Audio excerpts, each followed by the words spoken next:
December 28, araw ng Sunday po dito sa Dubai.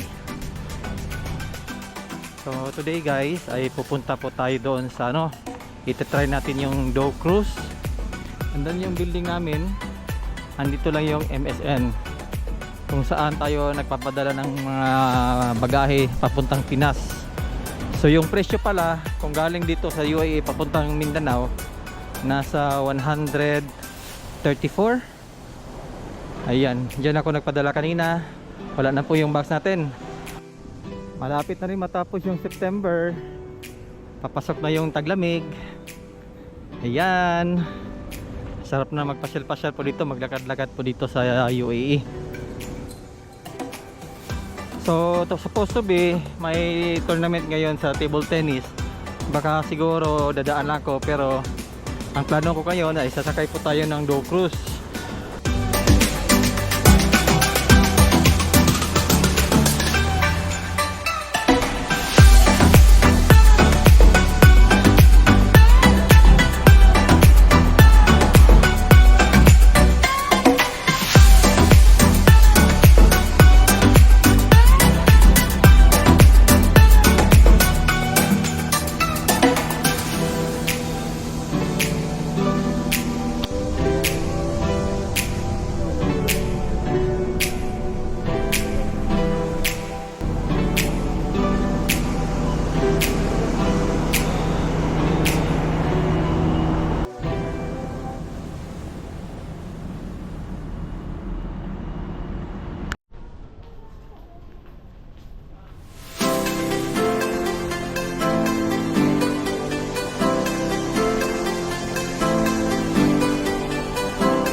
Oras pala ngayon guys ay 10:30 ng umaga.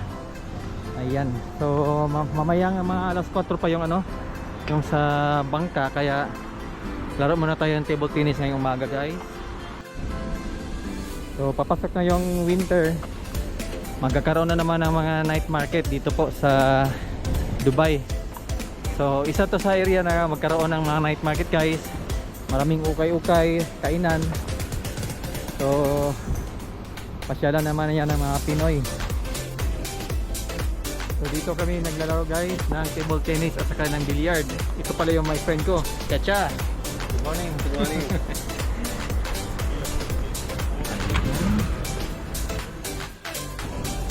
So patapos lang yung laro namin.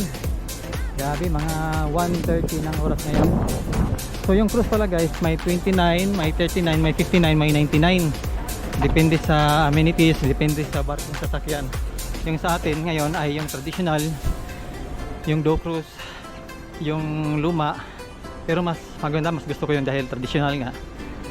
Ayan, so 29 lang, may kasamang pagkain.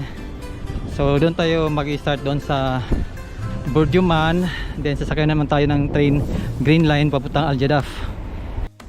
So ito yung station dito guys, yung Union. Maliit siya tingnan dahil yung station kasi is underground. Yung iba naman na station dito nasa taas, pero ito nasa ilalim. Pero sa pagkakaalam ko, ito yung pinakamalaking station po dito sa Dubai, Union Metro Station. So dito na po tayo sa Metro Station, dito po sa Burjuman. Pupunta po tayo ng platform 4 papuntang Al Jadaf. Ayan na po, station number 29, Al Jadaf. Hintay lang tayo sa train. Actually yung train kasi dito sa UAE, sa Dubai, nasa mga 4 to 5 minutes lang yung pagitan. So kaya mabilis.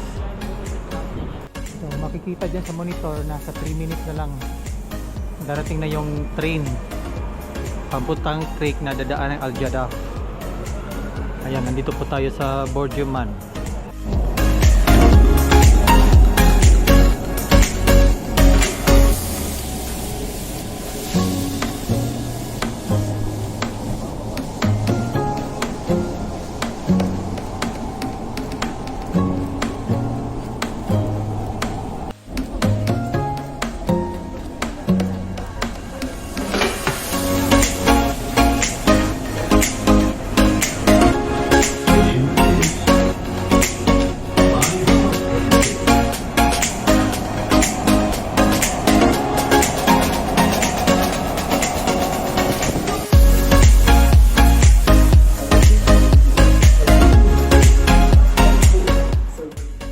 Pagdating po natin dito po sa Al Jeddah Metro Station, ay dito po tayo mag-exit sa exit number 2.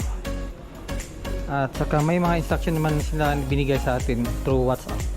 Titingnan lang natin yung mga instruction mamaya.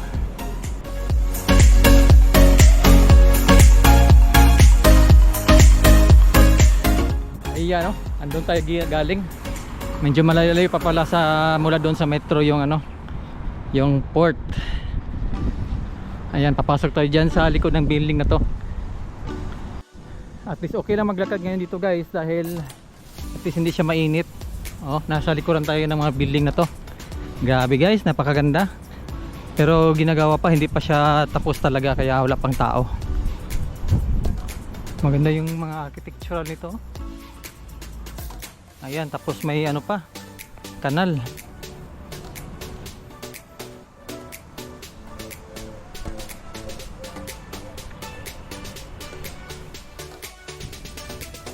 So yung plano guys, siguro every weekend papasyalan ko yung mga magagandang pasyalan ko dito sa Dubai. Dahil pagkakalam ko hanggang next month lang yung project po namin dito, hanggang October. So by November, mid-November siguro, ay lilipat na kami ng Abu Dhabi. Kaya hanggang dito pa tayo sa Dubai ngayon, ay pasyalan lang muna natin. Yan guys, makikita na natin yung mga boats dyan sa harapan. Woo! So as per instruction, hanapin natin yung counter number 2. Boat name is Royal. Ayan, oh. Sarap mag fishing dito guys, oh. So akala ko yung boat yung sasakyan namin guys, ito pala yung Royal One. Ayan, oh. Modern pala, akala ko yung traditional. Pero okay lang, basta importante yung mahalaga. So ito na po yung sasakyan natin guys, yung KGN Royal One.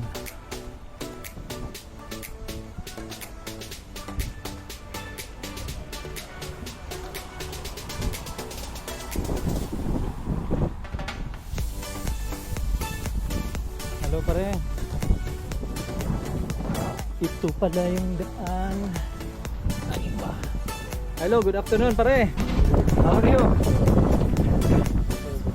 Only one pare. So where can I sit? Anywhere? Okay, syukran pare.